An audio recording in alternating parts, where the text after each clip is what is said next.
It's coming up for about 50 years since I was selling encyclopedias from door to door, not making many sales at all, and wondering what on earth I was going to do with my life. I thought I would learn to sell because there is always someone with money to spend on something, so selling seemed like a good idea. But selling these encyclopedias was not working so well for me. And I was approaching January with no idea of how I was going to pay the next month's rent. And then I was gifted with a return ticket to Bombay and $700 in traveler's checks to live on. And so I went.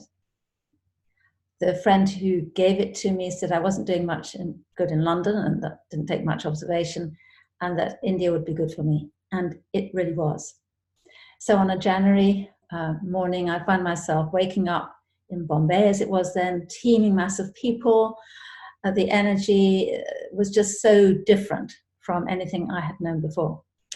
And it turned out to be a powerful spiritual awakening for me. I was there for 6 months. I traveled, I wrote. I didn't really study gurus or I wasn't in ashrams. I just traveled, talked to people, observed what I was seeing, and I wrote a lot. I wrote a lot of journals and traveled with fellow hippies, or as we called ourselves, heads, because we felt superior to people who were stuck in the materialistic West. And we did have a vision how life could be better in the West, how it needed improving. But I realized coming up for 6 months there that if I wanted to make a difference in the world, I wasn't going to do it as a hippie in India. I needed to return to the UK, to England, where I was born, raised and educated, come to terms with my life there before I could make any difference.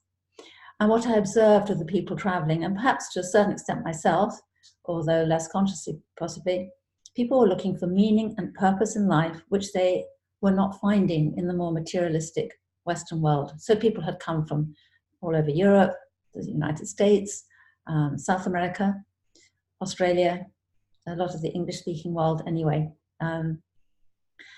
and used to certain material comforts. And we didn't really have that in India, but the power of the country was so extraordinary. You didn't have to study to realize that there was something very special about that country, and it touched me. So I discovered through my journeys that really, if I have a purpose in life, it is to be of service to others. That was what was very clear to me. I was passionate to write a book about my experiences and how I thought things could be different. And actually it took 20 years before I was invited to write my first book, which turned into 3. And in the last 50 years, I have worked with people and in groups and in my way, fulfilled service. And I realize now I'm at another turning point. My apartment is being renovated, which is why I'm not sending out printed Christmas cards, because they're all ready to send, but they're covered in plastic sheets at the moment. I can't get access to them. So this is just a new departure, a video Christmas card. And normally I would send Jackie Lawson cards, which I really like, but I thought I'd do my own this year. So this is what you're getting in lieu of a printed Christmas card.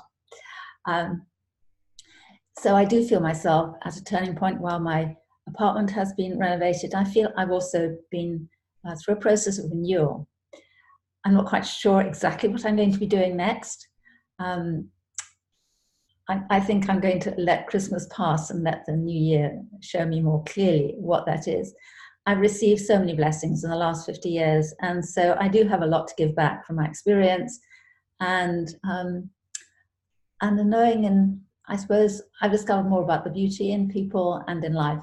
So there are 3 themes I'm looking at the moment, and these might be slightly modified.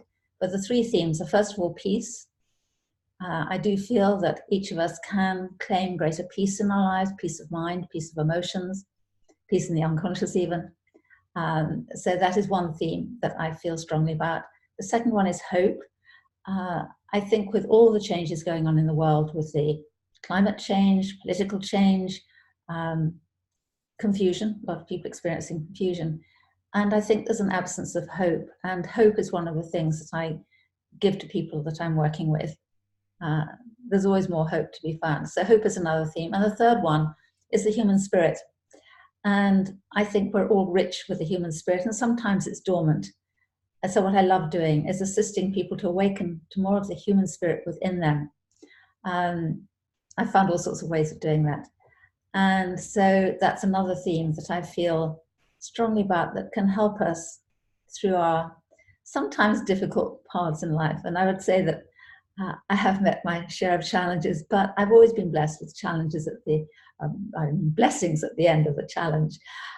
So I really do have a tremendous sense of gratitude for my last 50 years and whatever the next, I don't think 50 years perhaps, but anyway, the next few years will bring as opportunity and possibility that I have for myself, that I have to share with others.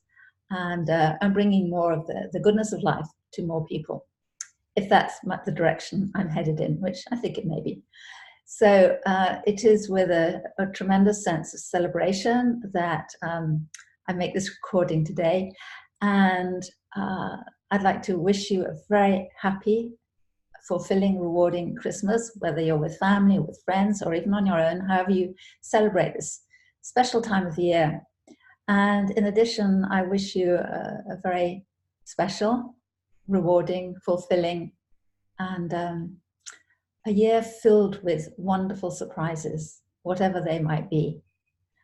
So this is my wish that I'd like to send to you, and I hope that I may see you in the new year and hear more about your life and what is happening for you. So I send you all the blessings for the future, and yeah, all goodness ahead. I love you.